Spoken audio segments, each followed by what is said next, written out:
Welcome back. We are going to begin now our second installment of what is going to be a three-part. It was designed as a four-part, but it's been edited down to three-part series on happiness and mental health. And so today we are looking a little more deeply at what's involved in the happiness that wisdom brings as compared to the happiness of ignorance. And we start today by looking at the life of this figure from Indian history called the Buddha. And with that, I will proceed to read to you from my prepared comments. Buddha lived about 600 years before Jesus. He lived around the time of King Solomon, relatively speaking. He was a brilliant early pioneer of human psychology. He lived in India and reverently had been given the title Buddha, which means the enlightened one. His story bears looking at if we would like to see for ourselves a little more clearly just what is this pearl of great price, this divine gem, this abiding happiness and contentment born of wisdom. While Jesus, who tells us, "I am the way," is certainly entitled to occupy a central place in recorded history, this person, Siddhartha Gautama, is also going to be helpful and useful for us to think about. So let's look a little deeper at the story of Siddhartha Gautama. Let's see what it has to offer us in our quest for happiness. Buddha was born in 623 BC, about 170 miles away from Kathmandu, in a city called Lumbini in southern Nepal. He was born an Indian prince. There was a prophecy concerning him. He was either going to be a global empire kind of a king, or he might not, and become a monk. His father wanted him to be a global empire kind of a king. So he asked his advisors what he thought he should do to guarantee that outcome. The advisors told Buddha's father to seclude him in the palace and let him know only pleasure. And so that's how the boy prince Siddhartha Gautama grew up, in luxury, in secluded peace, having the very best that life could offer. His father built him a pleasure palace as soon as he became a teenager. He was highly educated and cultured in the ways of high society. It was the good life. That's all he'd ever tasted. For a while he was happy, but then one day he happened to go outside the palace walls, and what he saw traumatized him. He saw particularly harsh truths. For the first time in his life, he saw an old man, nearly 100 years old, in extreme infirmity. See that pictured here?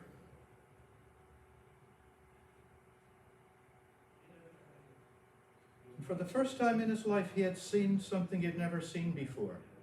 Looking at this weak and thin old man lying on the side of the road, he asked his friend who accompanied him, named Chana, "What's that?"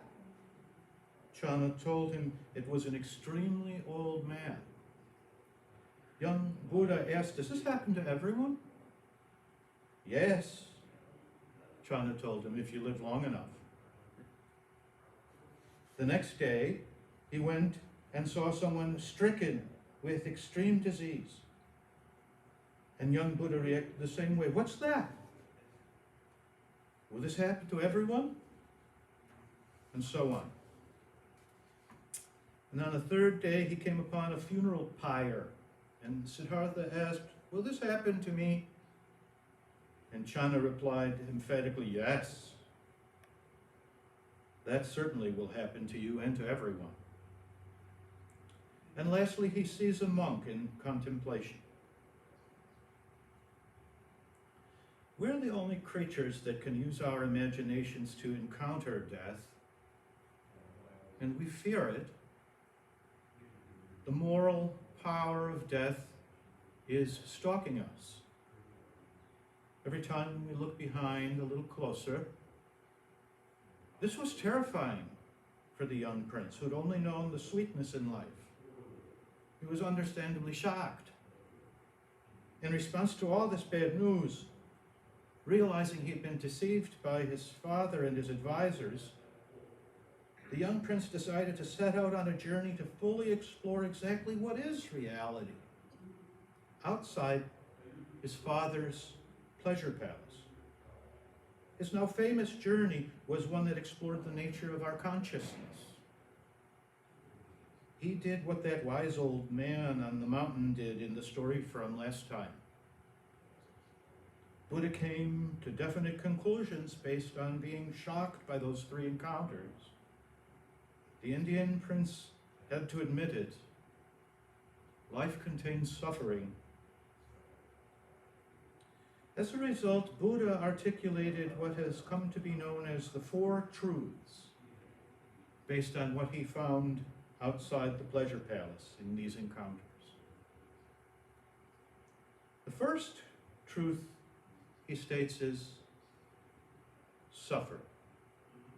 Life always involves suffering, in obvious and subtle forms.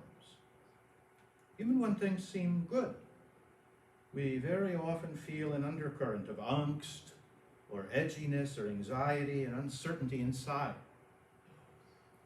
It's our human lot in life to suffer. To be one of us humans is to know suffering. The prophet Isaiah talks about the suffering servant who'd be despised and rejected, who'd suffer pain and be scorned and held in low esteem. That's undeniable suffering. The writers of the letters in the New Testament tried to help us with this difficult truth. Peter, for example, in 1 Peter, tells how after you have suffered, the God of all grace will restore, confirm, strengthen, and establish you. James tried to encourage us to shoulder our suffering when he wrote, "Count it all joy when you meet trials of various kinds, for you know that the testing of your faith produces steadfastness.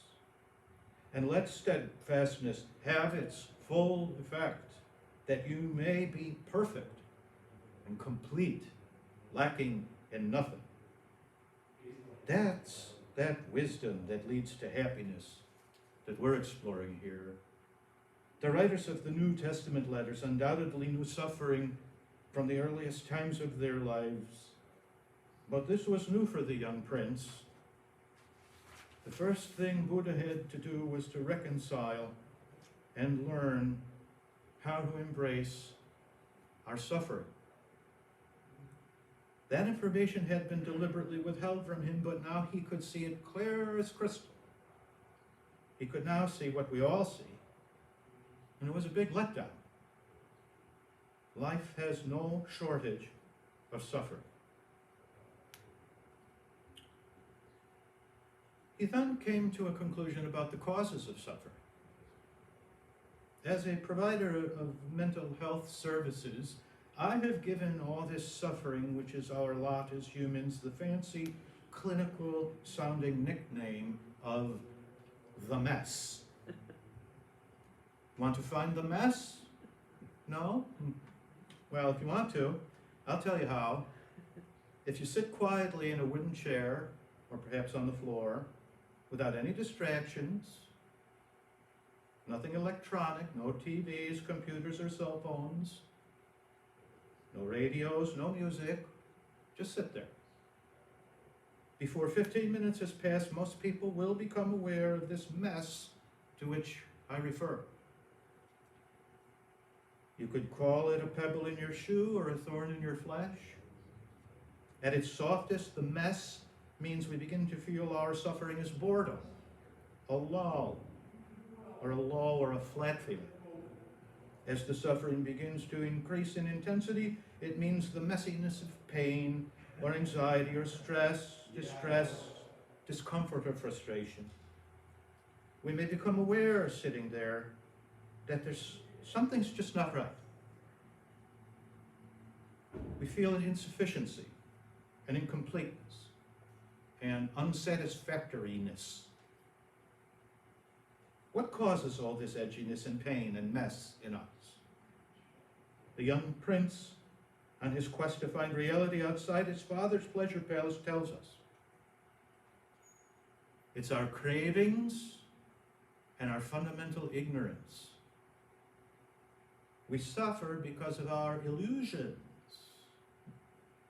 Illusions are different than hallucinations. When we hallucinate, we see something that's just not there in reality.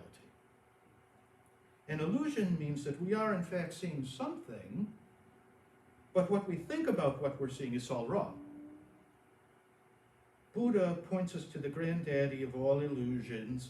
It's our reasonably arrived at, but mistaken belief that we are a separate, independent, permanent, solid I. Suffering is born from the painful and futile struggles we make to maintain our flimsy illusions and delusion of identity. Today, we would refer to the illusion of separate self as ego. It's the ever-changing picture that we have of ourselves up in our heads. Right now, we're having a fresh moment of life. And another. And another. But our egos are the thing in us that grabs this present moment in its pristine freshness, in its possibility and opportunity, and projects into it its preconceived notions. This is why it is said we don't see the world as it is, but as we are. We see the world the way our egos tell us to see it, mistakenly believing ourselves to be separate, independent, permanent, solid I's. We insert an alternate version of reality, alternate facts, into the moment. And instantly we color it with our own preconceptions, scripts, thoughts, and emotions. Buddha called this tendency of ours to live in the separate self's world, the ego's world of projection, samsara. Samsara. The Apostle Paul called it our old sin nature. The good news is that our messes can be cleaned up. Our confusions and obscurations are only temporary. We can be released from the prison-like confinements of our seemingly real but illusory separate selves, released from the bony grips of our own egos. These messes are really only like passing clouds. Illusions can only obscure the sunlight. Our enduring and better angels and higher natures are always present in us. Therefore, suffering can end because the clouds can clear. The ego can be domesticated or thinned down. Our old patterns, false notions, and illusions can be worked through. We can be purified of them and so arrive at an integrated, awakened mind and heart. The wholeness, and with it the happiness that we seek, is never far away and is always available to us if we reach for it. By living morally, nobly, and ethically, by carefully listening to the still small voice within, by practicing reflective, introspective behaviors like meditation, and by developing wisdom, insight, and intuition, we can all take exactly the same journey to enlightenment and freedom. Freedom from suffering that all the healers and sages and seers of history have done. We too can wake up to find what was hidden within ourselves all the time, the lasting happiness of wisdom and fulfillment. The path appears the moment we've learned how to be quiet enough within ourselves. It appears when we still our minds. To be still and know the path, as the psalmist writes, means know how to temporarily release yourself from the endless, incessant activity of your thoughts and intellect. Get out of your heads and move listeningly into the silences of your heart. From the very footstep on this listening path into this sacred interior space, we become more functional, more nurturing of the world, better stewards of it, of ourselves, and of the whole creation, our ecosystem. It's from out of this grace-filled stillness that we find the words to edify and not destroy. Buddha was really traumatized by his discoveries outside the pleasure palace where he'd spent all his adolescence. Yet he learned to overcome the traumatic images he found. He discovered that reducing suffering is possible when we become aware or mindful, when we anchor ourselves to the unadorned reality of what is unfolding in the present moment. The cure for the suffering Buddha learned and taught is to prepare ourselves so that we can more easily access a domain of consciousness that's one of both mind and heart. From that interior location, we may become the happy recipients of a spontaneously descending grace. Some might call that grace the light, or universal, or divine truth. Psychologists like Carl Jung and Roberto Assagioli might refer to what happens in those interior moments as times when the higher aspects of one's psyche descend into the ego, down into the middle and lower regions of the psyche, and work a beneficial shifting of old patterns, a kind of rewiring and improvement of one's own internal processes. If we've been working out our own salvation in a disciplined way, as Buddha and later Paul admonished, having made honest efforts to do what's in our power to do, we may all the more likely expect to receive these beneficial experiences of grace and healing over and over. As often as we will still ourselves, we may receive it again. It can sustain us, strengthen us, bring light and understanding to our lives. Not as some new kind of a system of rules and regulations to follow, not a cheap and easy grace, no, not an ego thing, but as something that naturally, chemically, and organically, spiritually, spontaneously happens, unrehearsed and authentic. It happens partially as a result of how much of this preparation work we've done, how much shifting of our thinking we've done, and partially owing to how we are designed and created as beings capable of evolution, growth, and change. We are designed by nature to participate in the expanding of our own consciousness. This grace, or the experience of the universal, this descending operation of the higher parts of the psyche to the lower, results in favorable changes to our physiologies, psychologies, perceptions, and emotions. In short, we feel happy a lot more. Buddha came to realize that the consciousness, the element of spirit and awareness inside us, is the true basis for all reality.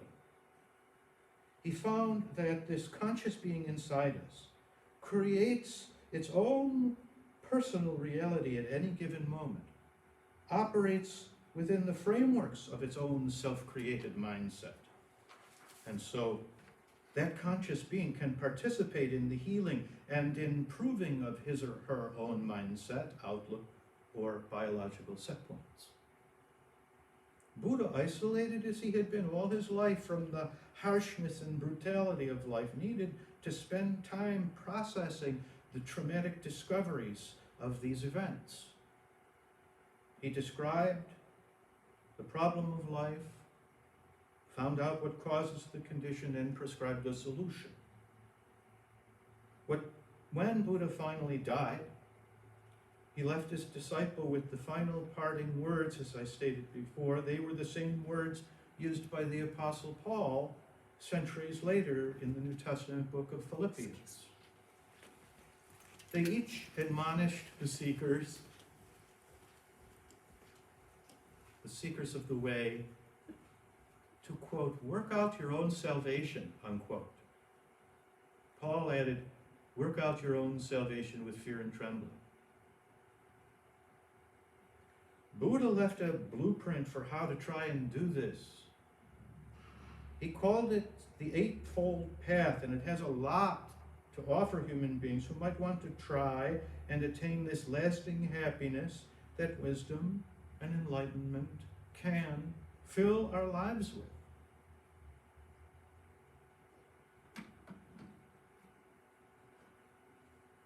Buddha taught that as we work out our own salvation, that is, as we make honest efforts to apply all these new ideas to our lives, to become more and more people whose minds and hearts have been changed, awakened, to that extent, the way would become clearer before us. Work out your own salvation means daily effort to become more and more conscious and aware of this path to healing and happiness, called by Buddha the way. This path isn't far from anyone.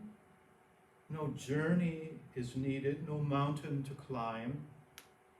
It naturally unfolds before us when we work on these 8 dimensions of the Buddha plan, a plan for fulfillment and sustained happiness. We see first at the top of the wheel, it's right understanding. Buddha referred to right understanding as his first element because it was so important and related to all the others. Perhaps King Solomon was in the same neighborhood the day he was talking with God, and God asked Solomon what Solomon would like for God to do for him.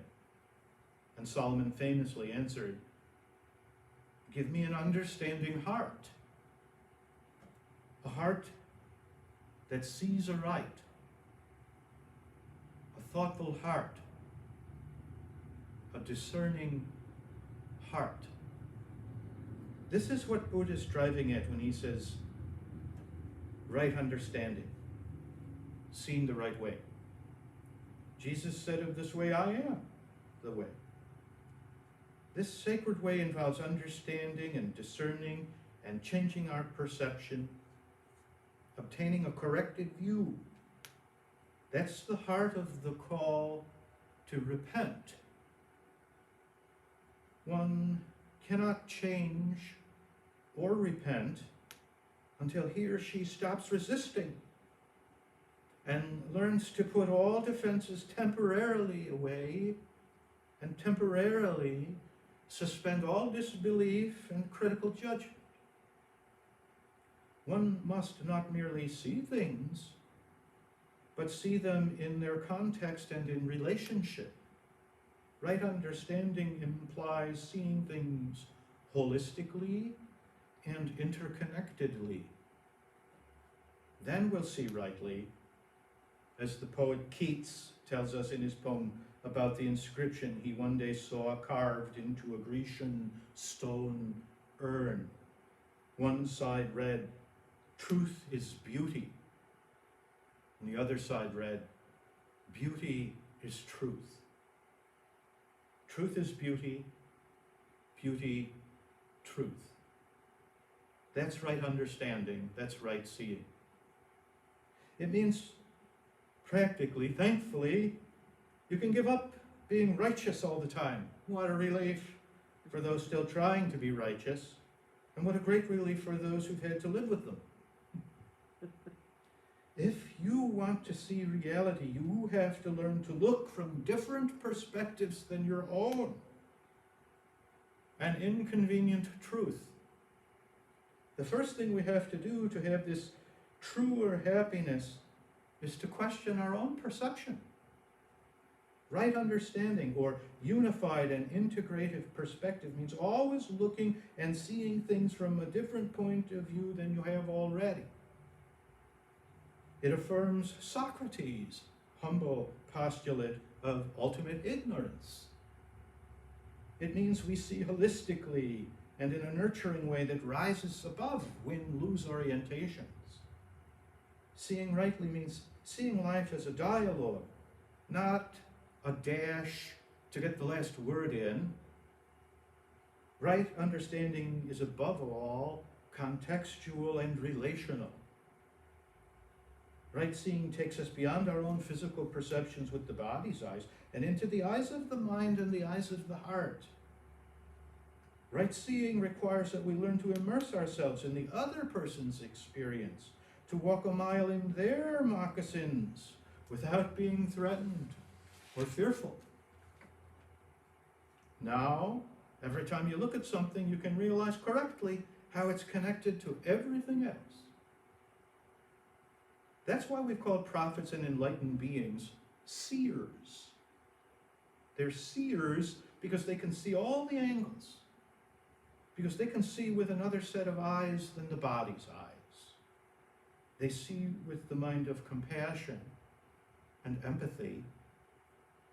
They see the same things everybody else is seeing, but can deliberately overlook all that and see beyond it to the deeper field of the interrelatedness of all beings.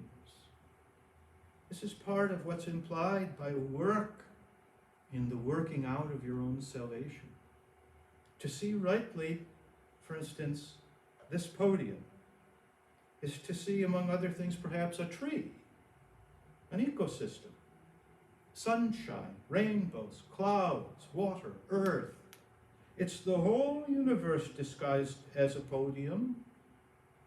It's like taking a snapshot and freezing the universe of incessant, constant activity into the perception of this podium. This experience of seeing beyond what seems to be and seeing the interrelationship of all things leads ultimately to a deeper sense of compassion and loving kindness and happiness. Fundamentally, Buddha's concept of right understanding is important for us in our quest for happiness because it means the world we see is entangled and interconnected and synchronized with everything else. To see this web of interconnectedness is called insight. It's called compassion and to see right. It leads to a way of seeing things in general that's based on unifying this complicated interconnectedness instead of trying to unilaterally impose one person's view on it. Looking at things from multiple angles is the first step to seeing aright.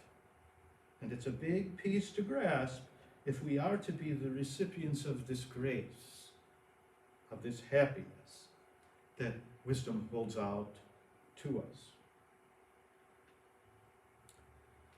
Next we have right thought. In venturing from his pleasure palace to face reality clear-eyed and head-on, our young prince came to identify two dominating thought systems that stand in stark contrast. One that comes from fear and the other that comes from love and unity.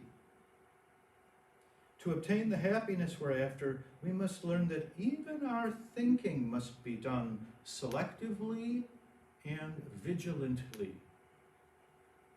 If you want to be happy, think carefully and selectively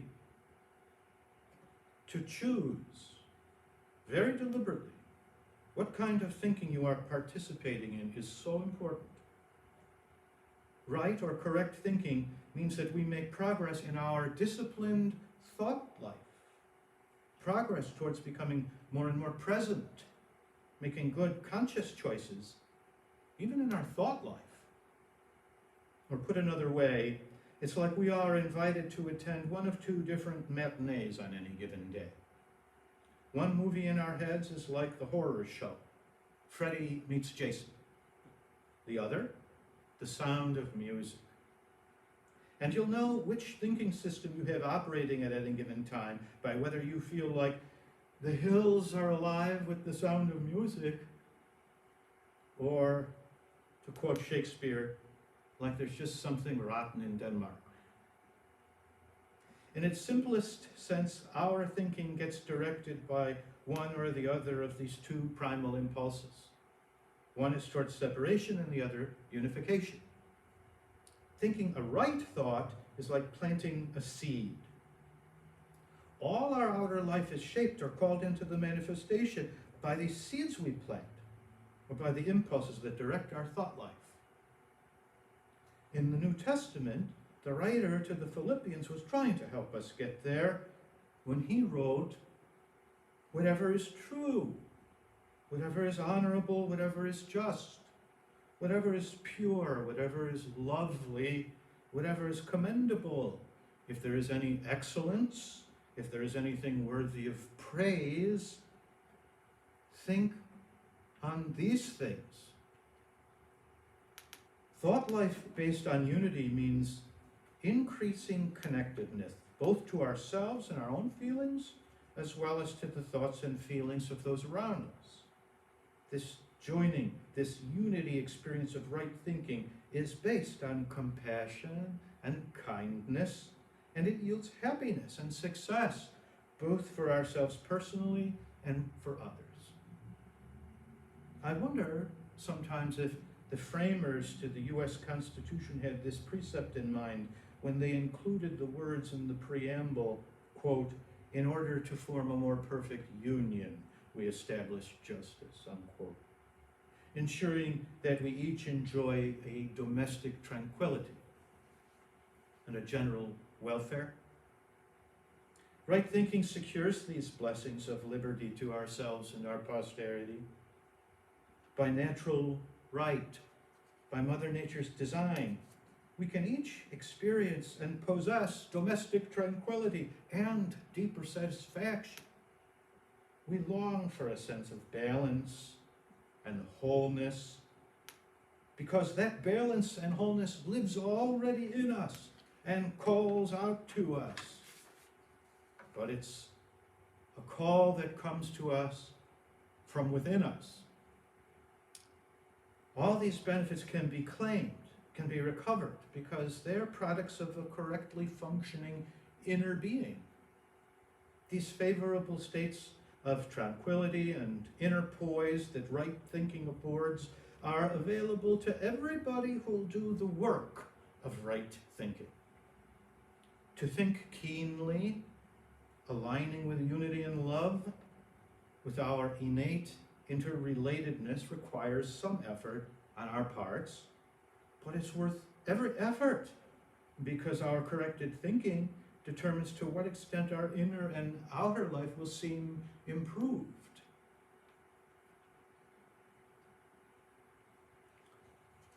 The third element of Buddha's plan, right speech. Buddha understood what the writer of the book of James understood, that speech can heal or speech can damage. That's true of both how we talk to ourselves and how we talk to others. James wrote of our challenge, quote, If we put bits into the mouths of horses so that they obey us, we guide their whole bodies as well. Look at the ships also. They're so large. They are driven by strong winds. Yet they are guided by a very small rudder wherever the will of the pilot directs. So also the tongue is a small member.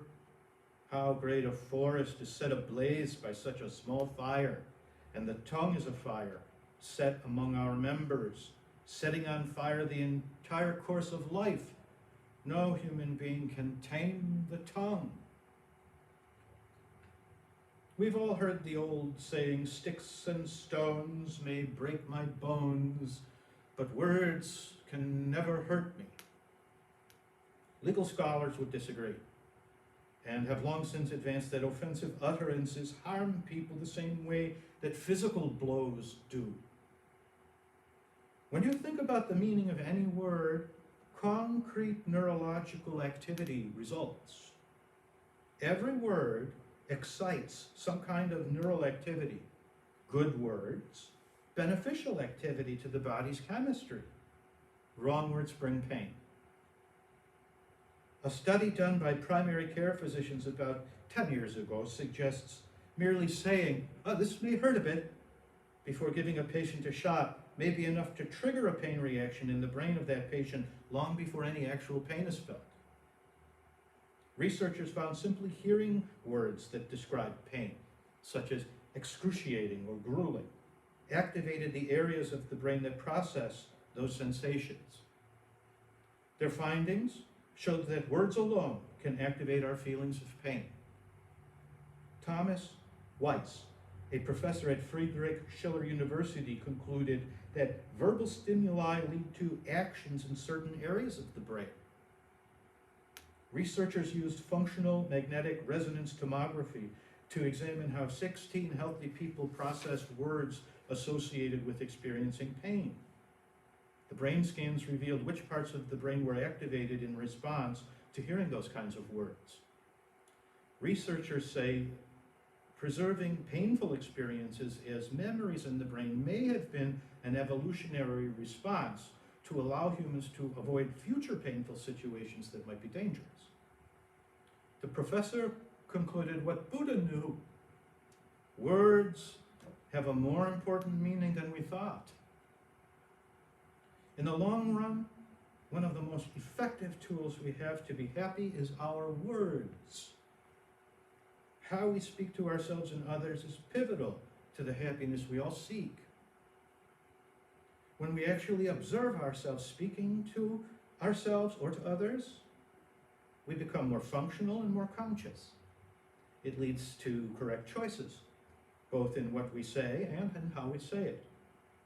Using our words the right way, as Buddha conceived, implies that internal filters operate. Consciously and cautiously focusing on our own speaking, that we are filtering how we talk to ourselves and others. It implies that I'm not only speaking to you, but I'm also in the audience actively listening to me and what's coming out of me. This helps a person to spontaneously choose words that are designed for one's own or another person's well-being. A key to happiness is to understand the purpose behind using words. It's not to be right. Right speech means asking ourselves the question, what words will create well-being for myself or for this person? And express those words. If happiness is what you're after, don't use words to grab power or simply to be right or to offend. Right use of words means that they are for healing. Right speech is a commitment to use words skillfully in a way that will bring peace and happiness to ourselves and the people around us. It's about using our speech to take away fear, to bring hope, to make people laugh and to feel closer to one another. This is how we share who we are, by using words. Learn to use words the right way. the way that leads to your salvation, if you want happiness.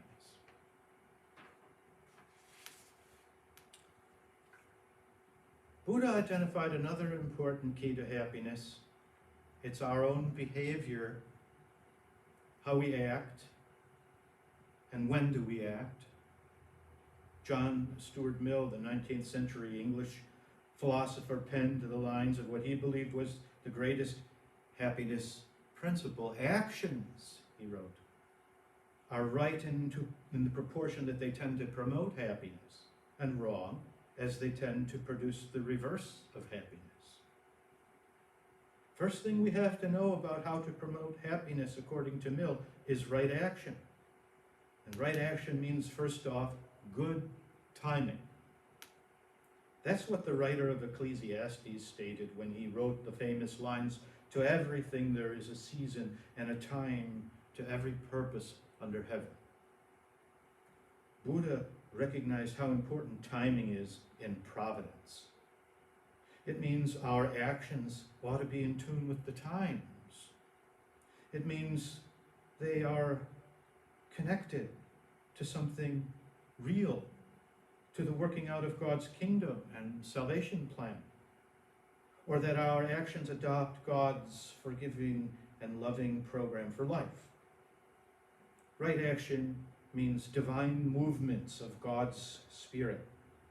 Every act, thought, breath, and movement of yours and mine is a divine or a cosmic movement, part of the incessant activity of an infinite consciousness and creative God. Make me a channel of that kind of peace, to paraphrase the prayer of St. Francis. Right action descends from what is highest and best in us. That which is highest and best then moves through our human actions and returns to God like a river. Right actions return to the source, to the sea. Doing right action doesn't mean being preoccupied and accomplishing results of the action. Do what needs to be done in the moment without anticipation of any kind of a response. Achieve results, but do not boast or glory in them. Instead, focus rather on right action. Patiently, trustingly, leave the results to God, to the creating intelligence of the universal field. Right action means that your choice is coming from the highest, best, and most authentic level of your inner being, and is therefore coming from and returning to the very source of creation, to God. Right action means doing things impeccably, as best you can, with excellence, and leaving things to the great unknown. Our fifth element is right livelihood. It means, in part, bringing right seeing and right thinking to income production, remembering our interrelatedness as we address the challenge of getting by. Right livelihood means the exchanging of one's own creative gifts for needed goods and services. We have to do something useful with our gifts that brings benefit for the greater good, something that benefits one's people, tribe, or community, and in so doing, ideally, we prosper in the exchange. Bringing that gift will establish one's place in the whole. Right livelihood connects us to intelligent social activism and ecological responsibility. It might be easy to fly over this branch of Buddha's plan, but the work part in the working out of one's own salvation plan is kind of important. So I want to look at it a bit closer. It seems simple, doesn't it? Unproblematic. Don't earn money in professions that bring harm to others. If we're walking the talk of this spiritual path of happiness, the happiness that wisdom brings, we need to live our lives ethically, And this means ensuring that we do as little harm as possible to anyone or anything while we're earning our daily bread. If we don't live ethically consistent lives, the goal of arriving at a lasting happiness will be undermined by those reckless daily actions, not only because of the practical consequences of harmful acts, but also through the internal depression, agitation, or remorse that straying away from the path must mean. All of these guidelines perhaps seem clear enough, and yet the path to right livelihood itself isn't that simple. For example, is a soldier's career necessarily incompatible with the spiritual life if she or he aspires to keep the peace and protect living beings? Even professions that seem admirable and praiseworthy can be tangled up in negative consequences. Well-known life-saving physicians get implicated in questionable overprescriptions for painkillers or other self-enriching behaviors that often benefits the corporations and the shareholders more than their patients. Almost every profession carries this burden of nagging doubt. Was life simpler 2,600 years ago? Maybe it was. In Buddha's day, a butcher's job was interrelated with the farmer who sold him the cow. The cow he butchered in his yard, and the customers who bought the meat. Today, any means of livelihood is knotted into a vast system that impacts lives and landscapes thousands of miles away. A modern butcher's livelihood is tangled with the cold, harsh corporate farming and slaughtering industry that has the power to wipe out small farms and entire communities. It can get harder to evaluate the consequences of our jobs, whether we can do the research or we just shut our eyes to it all. In either case, if we look clearly and honestly, the result is that deep inside, we too may find in ourselves an unsettled feeling like that disillusioned old wise man from the story last time. This is why, perhaps, this part of Buddha's plan has been glossed over, since stepping out of the great economic net is also not possible for most of us. How can we find right livelihood and the happiness that it offers us? We might resign ourselves to the fact that any profession we choose will be a messy mixture of good and bad consequences. We can make a daily effort to maximize the good and minimize the bad, though. Doesn't nearly every job give daily opportunities to help people and improve the world in some way? To a thoughtful person, to one who's seeing right, it's clear that we must make effective efforts at right livelihood, but not get lost in that side of our life. Our work ought not to make us automatons, nor should we hurl ourselves unthinkingly into our occupations. While many of us would love careers we could sink our teeth into, where we could work in ways that bring us into that flow or zone that positive psychologists talked about, yet it can be a good thing to be in two minds about our jobs and to not identify with them too strongly. Might it be too narrow to limit right livelihood to our jobs? After all, livelihood includes our gifts, our sustenance, the resources that help us to continue our daily lives, and the entire network that sustains us, not just what we do to get paid. Livelihood means being able to have gas and food and clothes, but that in turn presupposes the interrelatedness and interconnectedness, the activity of millions of human lives. The clean water in our taps and the conditions of our streets, as well as the electricity and the trash and the sewage systems, are all wrapped up in all our livelihoods because they're part of how we're all able to live together from day to day. We cannot run away from our connection to the rest of the world.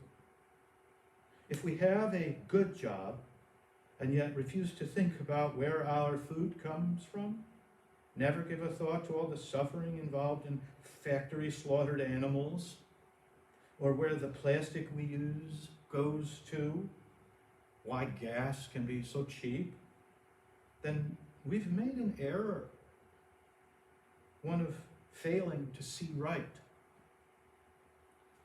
failing in the first part of Buddha's happiness plan.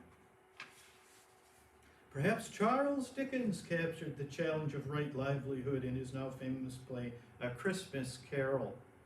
Remember the interchange between Scrooge and the ghost of Jacob Marley on Christmas Eve?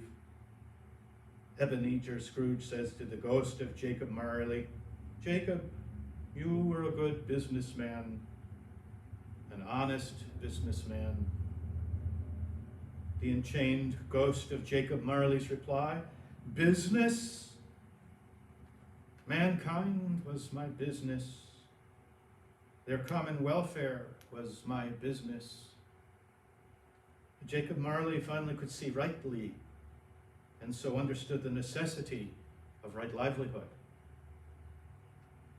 Working to help other people and help conserve and preserve the ecosystem in which we all live in brings happiness, and it brings us closer to the meaning of right livelihood. For instance, right livelihood probably means you won't be selling cigarettes or drugs or weapons, just as obvious examples of right livelihood that may be working ultimately against our happiness. Because those kinds of livelihoods bring damage to the ecosystem and the living beings that dwell there, and they don't foster happiness, not the happiness that comes from right livelihood. Right livelihood can and will produce wisdom-based economies.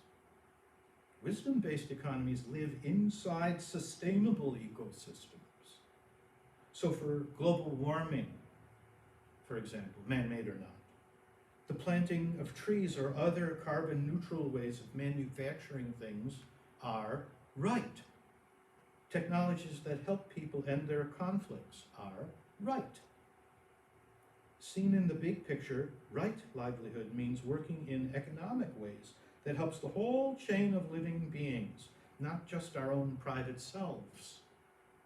It has to be one of the happiest, most fulfilling feelings in all of life, coming home from a hard day's work, knowing you've worked to make the world or the community better in some important way. Next, we have right effort. One vital thing necessary for this working out of one's own salvation is, not surprisingly, work. Buddha wants us to work, both in the sense of livelihood, but even more importantly, work in the sense of taking all this theoretical knowledge of unification and interrelatedness and putting it to use in the shoe leather of one's own daily life.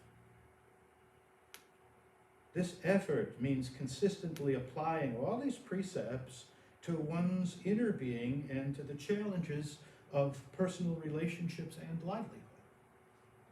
This effort, it's intentional, regular, deliberate.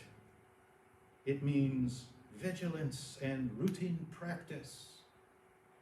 A disciple is a disciplined person owing to their diligent efforts. Discipline means making sustained efforts and being observant. Make some time each day, bring to your mind all the pieces of this plan, reset your mindset, your biological frames of reference.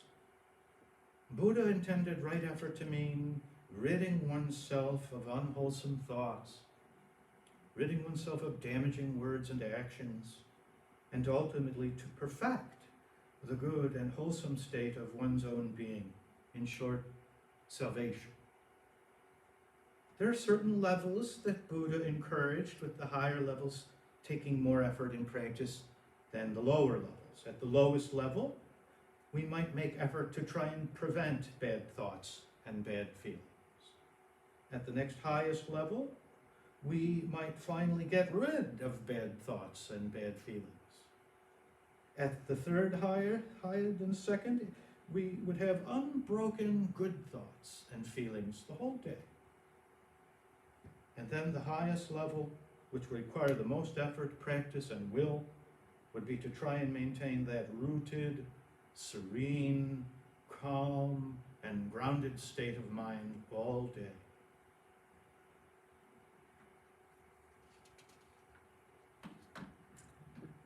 The final two pieces of Buddha's plan have a lot in common. It starts with what's called right mindfulness.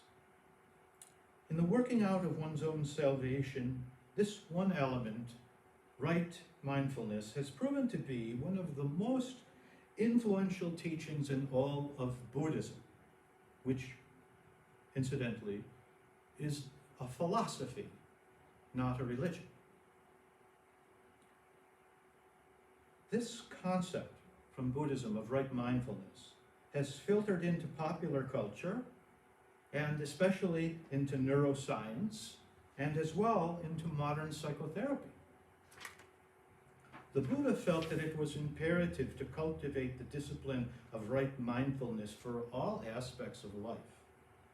This means we learn to see things as they really are. It means to stop and really smell the roses. He encouraged keen attention and awareness of all things through the four foundations of mindfulness. Contemplation of the temple we call the body, our feelings and sensations there, contemplation of our changing states of mind, and fourth, contemplation of the changing phenomena outside us. Right mindfulness is about experiencing the freshness of a new moment with an attitude of vulnerability and patience and openness. Through right mindfulness, one can free oneself from fear, anxiety, passions and cravings, which are the notorious sources of our unhappiness. The psalmist was guiding us in right mindfulness when he wrote the beloved and famous lines, "Be still and know."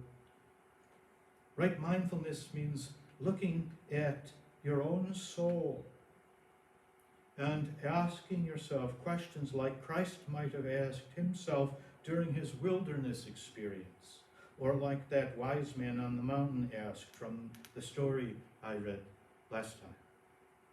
We may now make in right mindfulness the same sacred inquiry: what's my purpose? Why am I here? What's my contribution to the world? Who are the men and women in history who have been like heroes or heroines to me? What gifts do I bring to the world that are unique to me? How can I devote them to the common good? Buddha taught that by pondering these kinds of deeper issues in life, we make progress on the way. We grow. We move into what scientists might call the discontinuity of space. It's the place we go inside ourselves as we listen for the answers to those deep questions.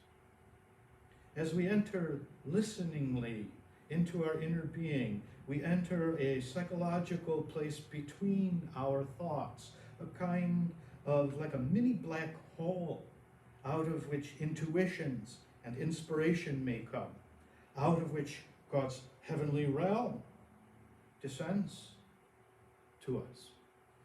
Grace happens.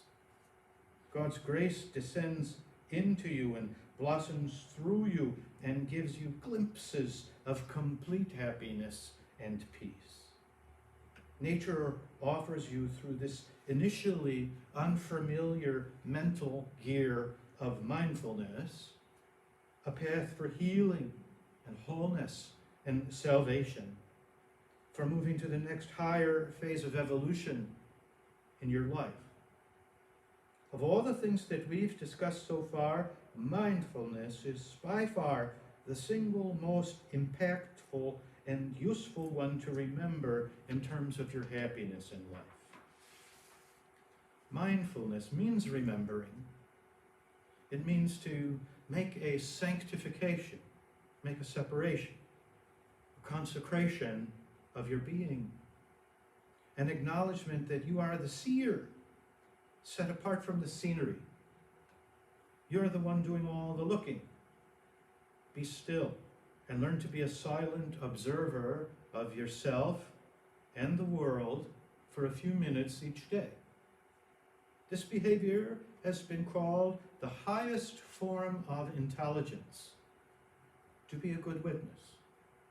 It implies just observing yourself in humility, without judging yourself in any way, just being present with your body and its physical sensations in the physical space your body is holding, being aware of your emotions. This behavior creates a chemical change in the body. This behavior shifts old neural patterns and memory. This mindfulness behavior is a catalyst for spontaneous and naturally occurring changes in our thinking and in our behavior, in our speech, emotions, and feelings, as our mindfulness brings us into better and better alignment with what is highest and best in us.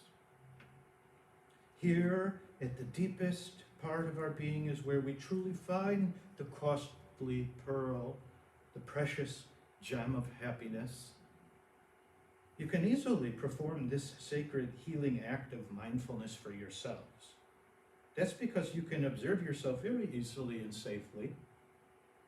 God said in Genesis, he breathed into that pile of dust that was to become Adam the breath of life, and it became a living person. And by following your breath of life, and by listening to the feelings in your body, you will be walking on this mindfulness healing path whose end is the happiness we seek. It's very easy to be mindful. Whenever you're ready, you just start paying attention to your own breath in silence. The average person breathes 480 inhales and 480 exhales an hour. Start letting these movements become more conscious, and you will start to discover a deeper awareness of and relationship to this divinely created being that you are. We can practice mindfulness not only in breath, but also when we eat food, or when we walk or speak to others. All this leads to greater insights and a clearer understanding of our true nature, of yourself and the world, which is another way of saying, I am grateful, I'm thankful, I'm happy. Mindfulness means we come away from our old wrong ideas, away from obsolete, uncouth psychological investments, our flawed conditioning, to realize that we're the seer. Not any of our thoughts, but the one who sees those thoughts. We are more than these bodies. We are spirit, truly, one who observes these bodies from within. So who is this observer in each of us? Is it not the great I am? It is consciousness itself, the ultimate reality. If we observe very closely and for long enough, we will observe our person in all its relatedness and interconnectedness, how we are each one part of a collective, a tribe, a society, entwined to a whole system of beliefs from which all our ideas spring and which all our choices are embedded. Beyond our personal being, beyond even our culture and its forms, we begin to see that we're part of the universe. Now that's true spiritually, but also true in fact. The dust from which our bodies are made come from the stars. It's literally recycled material from exploded giant red stars. Practicing right mindfulness for at least 15 minutes every day definitely will make you a happier person, more grateful, thankful, and appreciative. The consciousness behind my thoughts and yours is the same intelligence that breathed into Adam the breath of life, the same intelligence that's behind the whole universe. In mindfulness, our prodigal personal selves return home for a while into the embrace of our impersonal, transcendent selves. This mindful connection to our inner life leads us to an artesian well, the innate source that brings happiness to us, gushing up from an internal place.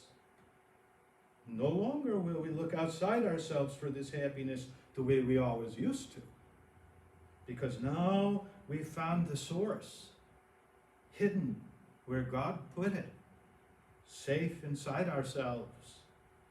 It's the same source in everyone. Right mindfulness means separating the observer from what is being observed for a while. This is so important for us to reflect on. We don't often hear that we need to identify with our truer, deeper, impersonal natures. We might spend all our lives, all our days in what Eugene Peterson calls in The Message, these stopover shacks of the impermanent personal side of our natures, and wonder there in these stopover shacks why we feel so insufficient, incomplete, and unfulfilled. Finally, Dr. Buddha's last part is right concentration. It's mental discipline. It aims at training and transforming our minds. Be transformed by the renewing of your mind, Paul tells us. Right concentration means reflection and introspection grouped under what's been called that practice of meditation. Right concentration is a foundational activity.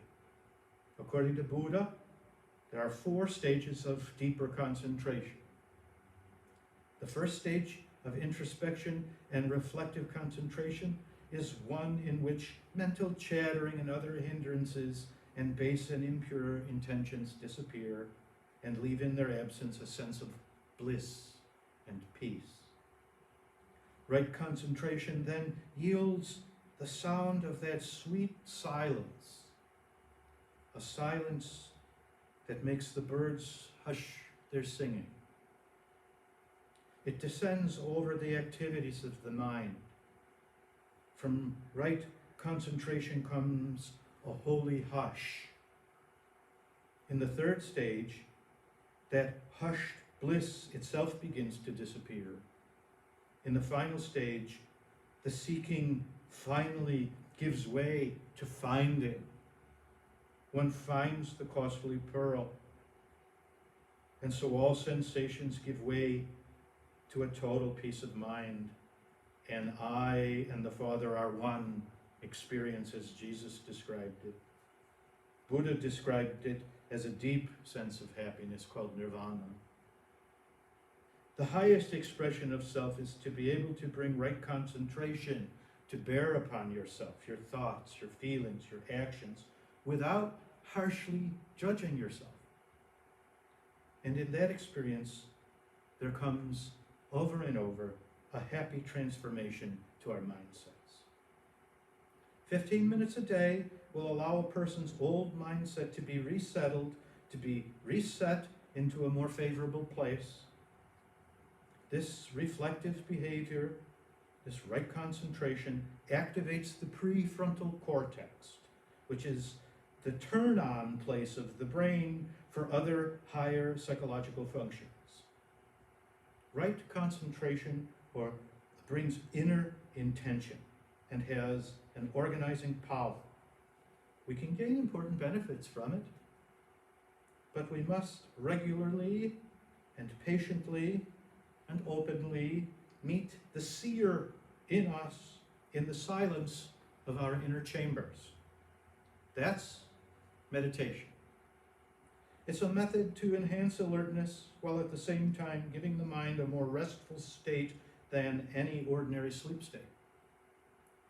Meditation and prayer are such a big part of right concentration.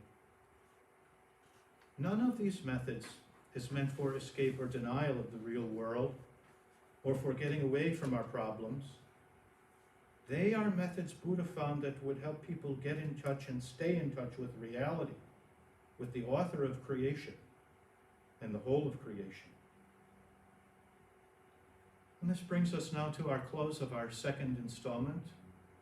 Next time we'll complete our study with a third installment, where we'll have a small review, and then we'll describe 10 keys for happiness that you can take away. And until next time, I thank you for your attention.